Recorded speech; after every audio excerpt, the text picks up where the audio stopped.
بڑی خوبصورت بات امام اعظم ابو حنیفہ کے ایک شاگرد گزرے امام محمد رحمۃ اللہ علیہ، خوبصورت بڑے تھے، کچھ خوبصورت تھے، کچھ سونا، کچھ منہ دا میٹھا، کچھ پیارے بڑے تھے، کچھ ان کا انداز یہ تھا کہ نفاست پسند بڑے تھے، بڑے نفیس تھے، نکلتے تھے تو تنہا نہیں نکلتے تھے۔ ایک دفعہ بغداد میں تشریف لائے تو بغداد سے انہوں نے ایک بستی اور میں جانا تھا، تو وہاں یہودیوں اور عیسائیوں کا بڑا غلبہ تھا، تو امام محمد رحمۃ اللہ علیہ فرمانے لگے یہودیوں اور عیسائیوں کے بیچ سے گزرنا ہے تو کوئی یہی نہ سمجھے کہ ان کے تو پلے کچھ نہیں، کہنے لگے سونے گھوڑے لاؤ عربی نسل کے۔ 30 شاگرد ساتھ تھے، ان کو بھی ساتھ تیار کیا، عربی نسل کے 30 گھوڑے اور 30 شاگرد، ان کو کہا بھی دستاریں درانا اونچی باندھنا، تو دستاریں بھی باندھی انہوں نے کلے والی بڑی خوبصورت، شاگردوں کو بھی جبے پہنائے، خود بھی جبہ پہنا سفید رنگ کی، اعلیٰ نسل کی گھوڑی آگے آگے، پیچھے 30-32 شاگرد۔ اور جب آپ گزرے نا بغداد کے آگے اس علاقے سے، یہاں یہودی عیسائیوں کی بھی کثرت تھی، عورتوں کی عادت ہوتی تھی پرانے زمانے میں مہمان دیکھنے کے لیے چھتوں پہ چڑھ جاتی، کچھ اپنے دروازے پہ کھڑی ہو جاتی، کچھ دیکھتی کھڑکیوں میں سے کہ گزر رہا ہے کوئی مہمان، تو یہودیوں کی عیسائیوں کی بہت ساری عورتیں چھتوں پہ چڑھ گئیں، تو مسلمان نعرے لگانے لگے امام محمد آ گئے، امام محمد آ گئے۔ کچھ پہلے ہی بڑے حسین تھے، پہلے ہی بڑے خوبصورت تھے، کچھ حضور کی سنت کا نور چڑھا ہوا تھا، کچھ دائیں بائیں شاگرد تھے، پھولوں کی پتیاں گر رہی تھی، تو جب محمد محمد کے نعرے لگنے لگے نا تو ان عورتوں نے امام محمد کا جلوہ دیکھا، تو دیکھا دیکھی کام کیا شروع ہوا، ایک نے دیکھا تو اتنی محو ہوئی کہ اس نے کلمہ پڑھنا شروع کر دیے، اس سے کلمہ سن کے تو دوسری نے بھی پڑھا، تیسری نے بھی پڑھا، چوتھی نے بھی پڑھا، بیبیاں بلند آواز سے مسلمان ہونے لگی۔ ان کو دیکھا دیکھی مرد بھی پڑھنے لگے، ڈھیر سارے یہودی عیسائی مسلمان ہو گئے۔ ایک مسلمان ان سے کہنے لگا تمہیں غلطی لگ گئی ہے، یہ ہمارے نبی محمد نہیں۔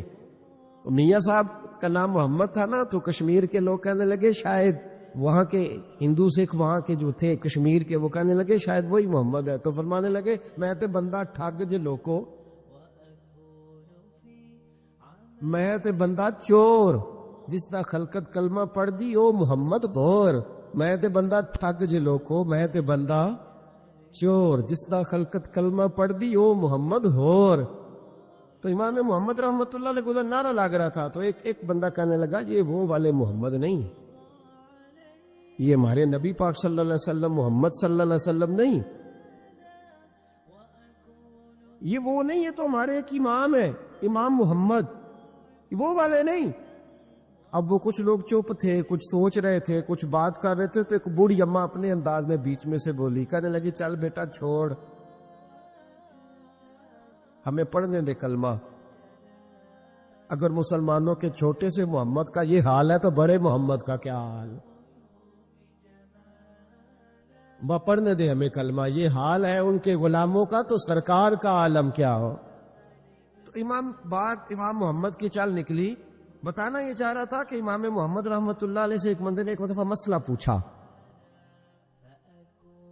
اس نے کہا حضرت صاحب میں گیا تھا منڈی، وہاں سے لایا ہوں ایک ٹوکری آم کی اور ایک ٹوکری سیب کی، ہمارے یہاں کا کریٹ کہتے ہیں اس کو، تو میں وہ لے کے آیا ہوں، اب میں نے جب گھر لا کے اس کو کھولا ہے نا تو آدھے صحیح نکلے ہیں، ہوتا ہے نا جی اللہ خیر کرے، جو دیانتدار تاجر ہے اللہ آج کل مہربانی فرمائے، وہ ہمارا ریڑھی والا بھی بڑا ایماندار ہے، ہم کیا کریں صدر کی بات، وہ بھی سامنے جو تگڑے ہوتے ہیں اس نے آگے لگائے ہوتے ہیں، اور جو تھوڑے سے کمے ہوتے ہیں وہ اندر والی سائڈ پہ دیوار کے اندر رکھے ہوتے ہیں، کیا کیا جائے، ہم کیا سیاستدانوں کی کرپشن کی بات کریں گے، یہاں تو معاملہ بڑا گڑبڑ ہے نیچے سے لے کر۔ تو کہا حضور میں نے وہ جو کھولی ہے نا پیٹی، وہ ٹوکری جب میں نے کھولی ہے تو اوپر تو آم اور سیب ٹھیک تھے، تو اندر گلے سڑے ہیں، تو اب میرے لیے حکم کیا ہے؟ تو آپ فرمانے لگے بھی مسئلہ شرعی ہے کہ رکھنے ہیں تو سارے رکھ، واپس کرنے ہیں تو سارے کر، یہ نہیں ہو سکتا کہ تو صحیح صحیح رکھ لے اور گلے سڑے۔ تو یہ مسئلہ امام محمد بتا کے تو رونے لگ گئے۔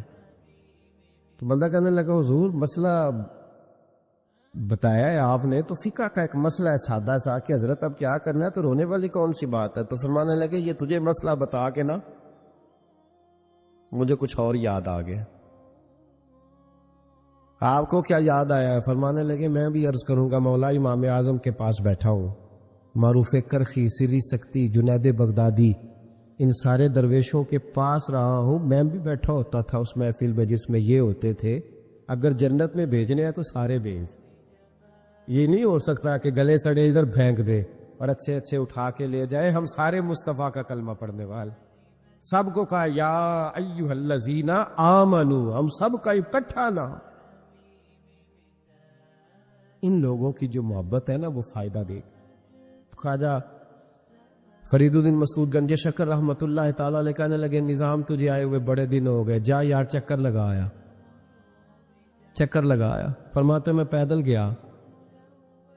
پیدل گیا تو مجھے جانے میں کئی مہینے کئی ہفتے لگے۔ میں دلی پہنچا اور اپنے گھر کا نا ایک چکر لگایا، اوپر سے چکر لگا کے تو پھر پاٹ پتن کے رستے میں چل پڑا۔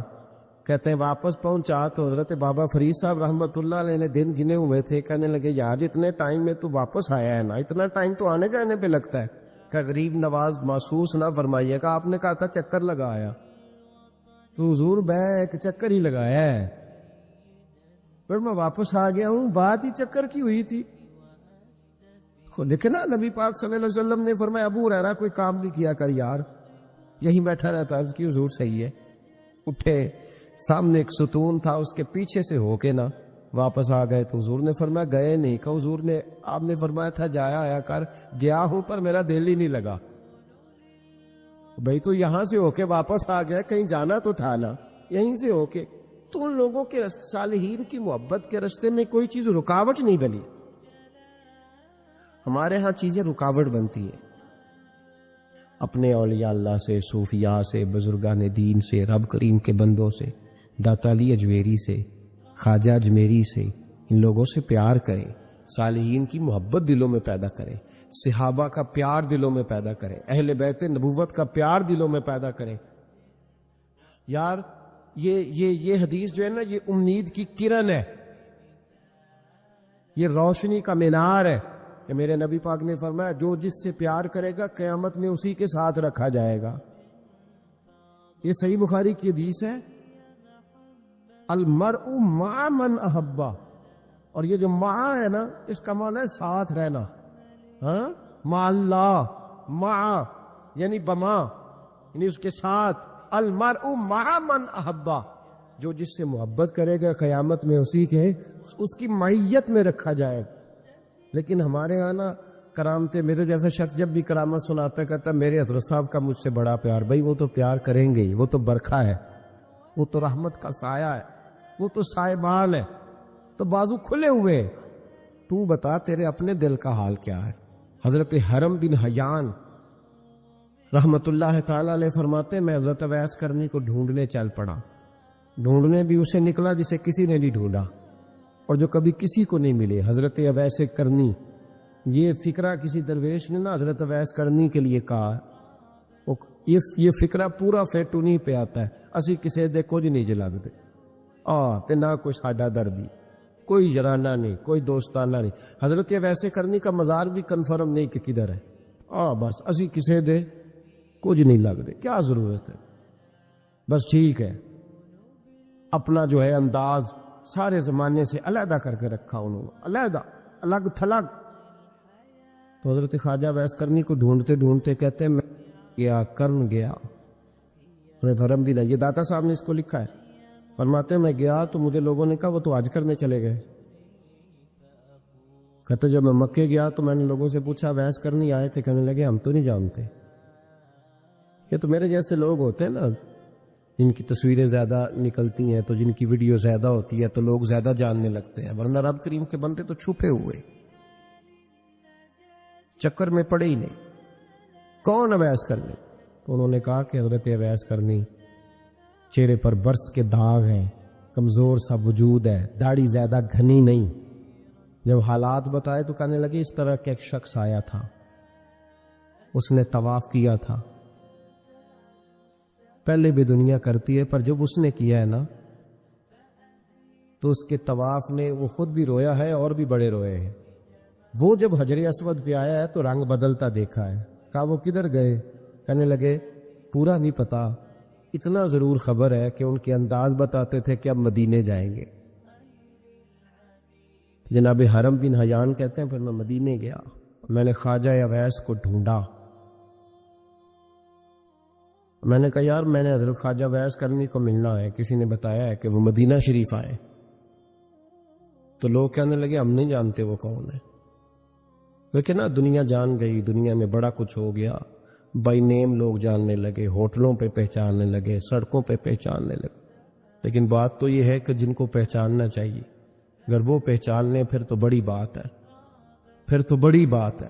لیکن اگر وہاں ہی پہچان نہ ہو سکے تو پھر تو معاملہ بڑا الگ سا ہے نا.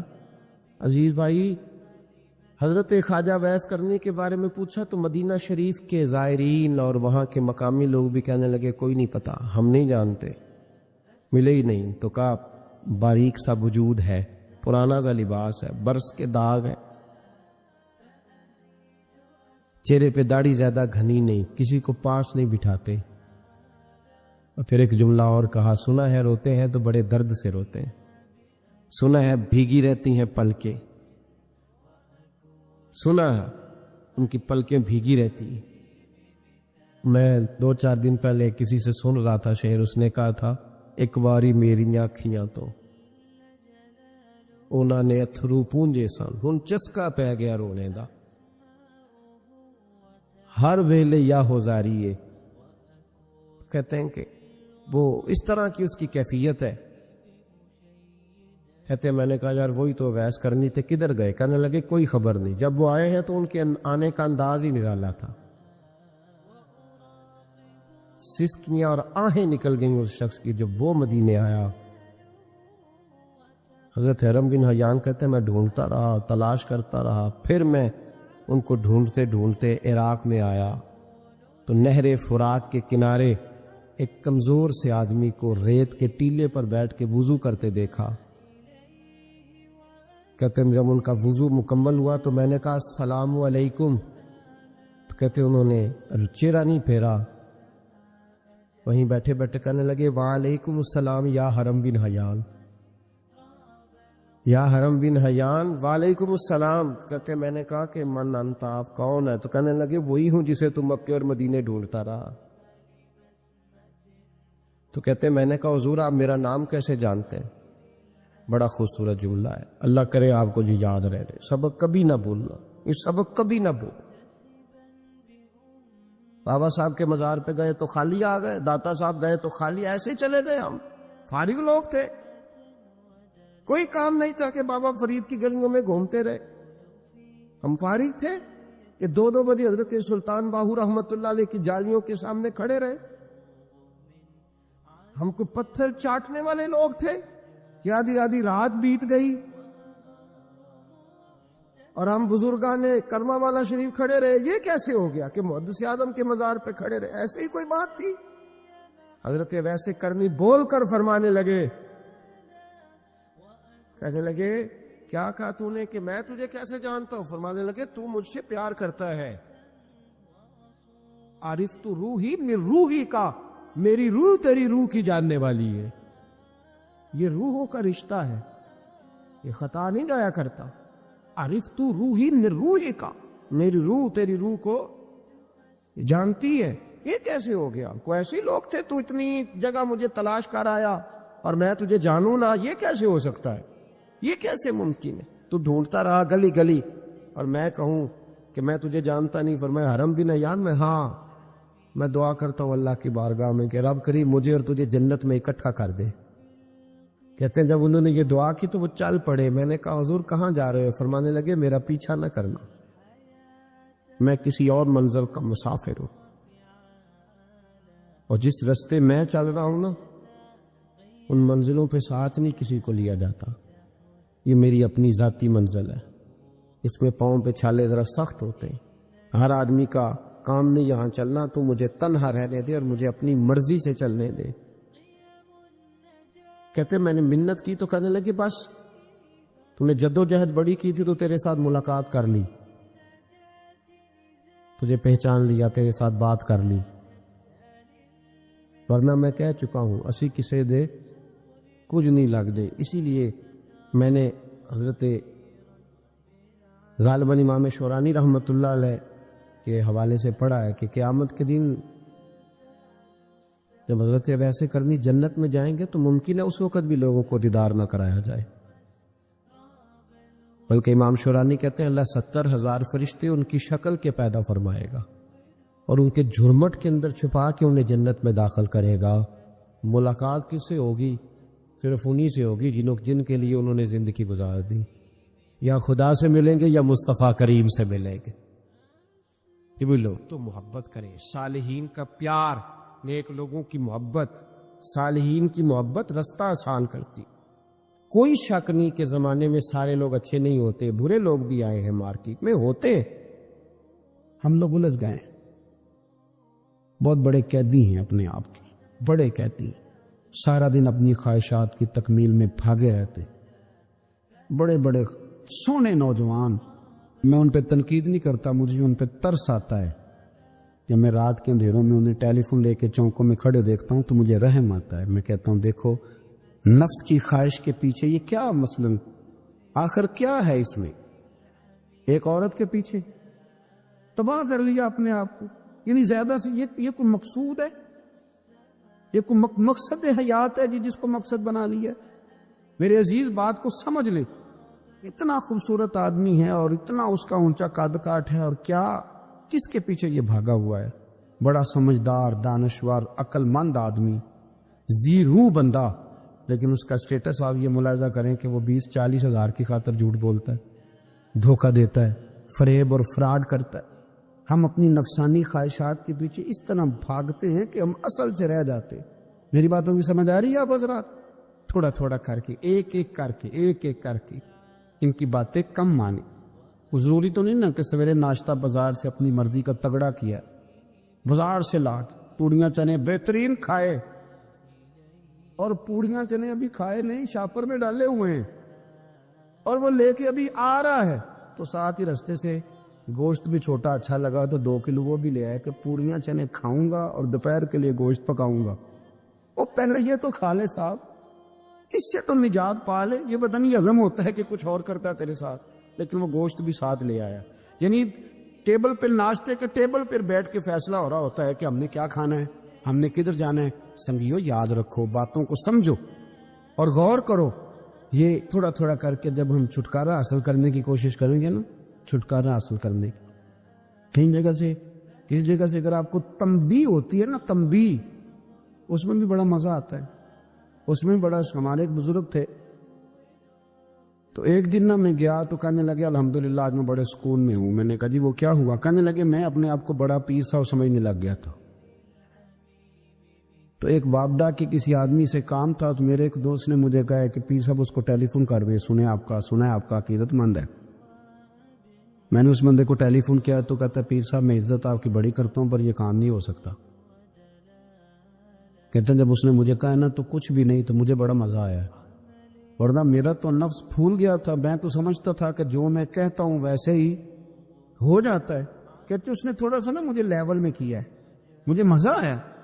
یہ لوگ نا اپنے اوپر بوجھ ڈالتے تھے، یہ تھوڑا تھوڑا پیچھے ہٹتے تھے، یہ سمجھتے تھے کہ اس طرح تمہاری تکمیل رہ جائے گی. صبح سے شام تک اگر اسی نفس کی باتیں مانتے جائیں گے تو خرابی کرے گا. دولت کا نشہ ہے بھائی، دولت کٹھی کرنے والا کسی جگہ سیر نہیں ہوتا. حسن کا نشہ ہے، حسن کا نشہ ہے. حضرت ابو بکر شبلی رحمۃ اللہ علیہ فرمایا کرتے تھے جو تیری بیٹی کو خوبصورت سمجھ کے اس کے ساتھ نکاح کرنے تھے اسے بیٹی نہ دینا. حضرت جی کیوں؟ فرمایا حسن تو تھوڑے دن کے بعد ختم ہو جائے گا، پھر وہ اس کی قدر نہیں کرے گا، وہ تو کہیں اور منہ مارتا پھرے گا. حضرت ابو بکر شبلی رحمۃ اللہ تعالی علیہ کی بیٹی خوبصورت تھی. ایک نوجوان کہنے لگا میرا نکاح کر دیں. آپ فرمانے لگے پتر تو 1 مہینے کے بعد آنا کر دوں گا، بڑی موٹی تازی خوبصورت صاحبزادی. تو حضرت نے اسے دوائی کھلائی، اسے پخانے لگ گئے. جو پخانہ کرتی ایک مٹکے میں سنبھال دیتے. تھوڑا وقت گزرا تو وہ ہڈیوں کا پنجر بن گئی. مہینے بھر میں دست اتنے آئے کہ کمزور ہو گئی. تو ابو بکر شبلی 1 مہینے کے بعد نوجوان کو بلایا، فرمایا ادھر آ تیرا نکاح کروں. بچے دکھائی تو وہ کمزور بستر پہ پڑی. فرمایا شادی کر. کہنے لگا اس سے نہیں میں نے کرنی. فرمایا یہ وہی ہے؟ کہنے لگا جی نہیں. فرمایا تو کہتا تھا مجھے عشق ہے، کدھر گیا تیرا عشق؟ کہنے لگا حضرت صاحب آپ کیسی بات کر رہے ہیں؟ فرمایا ادھر آ. پھر وہ مٹکا جس میں گند رکھا تھا وہاں لے گئے. فرمانے لگے تیرا اس کے ساتھ عشق تھا، یہ تیرا عشق. فرمایا اسے تو میں 4 دن روٹی کھلاؤں گا پھر تندرست ہو جائے گی، لیکن میں دیکھنا چاہتا تھا کہ تو میری بیٹی سے پیار کرتا ہے یا اس کے چہرے پہ آنے والی کچھ وقت کے لیے سرخی سے پیار کرتا ہے، اس لالی سے پیار کرتا ہے جو جوانی کے وقت بچوں اور بچیوں پہ آتی ہے. کس چیز کے دل دادا؟ یعنی کیا مطلب؟ نفس کی غلامی، سراسر غلامی. اور پلٹ پلٹ کے اور بڑے بڑے سیانے بندے چھوٹی سی خواہش کے لیے. بڑا سمجھدار بڑا سیانا بندہ. میں ایک بڑے بزرگ عالم تھے، میں ایک دفعہ ملنے گا تو پائے پکا رہے تھے، خود پائے پکا رہے تھے. تو وہ بڑے پیار کی بات ہوتی ہے نا جی. تو تامت باندھی ہوئی اور بڑی جناب خستہ حالی اور وہ پائے پکا رہے ہیں. تو میں نے ان سے کہا حضرت جی پائے تو کسی اور نے بھی پکا لینے تھے، آپ بخاری لے کے بیٹھتے، چلو میری طرح کا کوئی بندہ آپ سے استفادہ بھی کر لیتا. اب پائے آپ لائیں گے، پھر پکائیں گے، پھر آپ کھائیں گے، تو یہ تو 24 گھنٹے آپ کسی کام میں گزر جائیں گے. تو یہ ایک چھوٹی سی خواہش کے لیے. میں کسی چیز کو حرام نہیں کہہ رہا. قرآن پاک کی جو آیت پڑھی ہے صرف اس کی تفسیر آپ کے سامنے عرض کر رہا ہوں. ہماری خواہشات ماں پالتی ہے، آپ کو نہیں پتا کتنے دکھ سہتی ہے. میں ان ماؤں کو جانتا ہوں جو بیٹے کے حصوں کی مار بھی اس کے ابے سے کھاتی ہیں، مار کھاتی ہیں وہ. ایک خاتون ایک کان سے سنتا نہیں، میرے پاس ایک دفعہ آئی، کہنے لگی 60 لگ گئی سی، کوئی دعا کر دے یا کوئی وظیفہ پر، ڈاکٹر کہتے ہیں ٹھیک نہیں ہو سکتے. میں نے کہا باجی صحیح بتاؤ مسئلہ کیا ہے؟ کہنے نہیں کچھ بھی نہیں. مسئلہ کیا ہونا ہے؟ پتر غلط نکل آیا ہے، اس کا باپ روز مارتا ہے، میں آ گئی ہوں تو اس نے ایک تھپڑ میرے کان پہ مار دیے، پردہ پھٹ گیا. مائیں مار کھاتی ہیں، لیکن وہ پتر جس کو بڑی محنت سے پالا ہے وہ جوان ہوتا ہے تو اماں سے کہتا ہے تجھے چھوڑ دینا ہے، پر جس لڑکی سے میرا ٹیلی فون پہ رابطہ ہے اسے نہیں میں نے چھوڑنا، وہ نہیں چھوڑ سکتی. ہر شے کچل جاتا ہے وہ. اماں کبھی بلیٹ کے رات کو سوچتی ہے کہ یہ تو میری کل کمائی تھی، میں تو آج بھی اس کے حصے کے تھپڑ اپنی گالوں پہ برداشت کر رہی ہوں، تو یہ کدھر گیا؟ اردشیر نام کا بادشاہ تھا. حضرت محدث ابن الجوزی آج سے کچھ 700 سال پہلے لکھتے. اردشیر بادشاہ بڑا خوبصورت تھا، جوان تھا، بڑا عقل مند تھا. اس نے اس طرح کی قریب کی ساری ریاستوں پہ قبضہ کر لیا. بڑا عقل مند زیرک تھا، قبضہ ہو گیا. ایک بادشاہ بڑا سخت تھا، اس کے ساتھ جب پنجہ آزمائی ہوئی تو اردشیر کہتا ہے اس پہ میرا قبضہ نہیں ہو رہا تھا. اور جب ہم نے ساری ریاستوں نے مل کے اس پر حملہ کیا تو ایک قلعے کے اندر قلعہ بند ہو گیا. اردشیر بڑا خوبصورت آدمی تھا، بڑا سمجھدار تھا. تو وہ بادشاہ قلعہ بند ہو گیا، اس نے کہا نکلنا ہی نہیں.